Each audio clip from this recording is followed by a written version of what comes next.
Okay, this is a Renault Scenic automatic gearbox. How to take it out of park when the engine doesn't start or lost key. What you need to do, take this cover off. Once the cover is off, if you can see there's a white little thing there, I'm pointing at it, we'll zoom in. Yeah. Yep, This one. just right there. What you need to do, you need to move that thing to the right with a little screwdriver.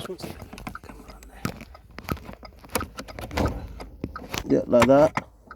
Once that's moved out, Which one was it? it's just the white one there. Oh yeah, the small one. Yeah, yeah, sorry, just this one here.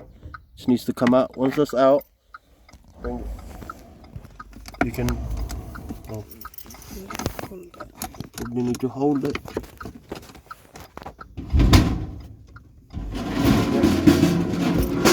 Gearbox is out now. That's neat.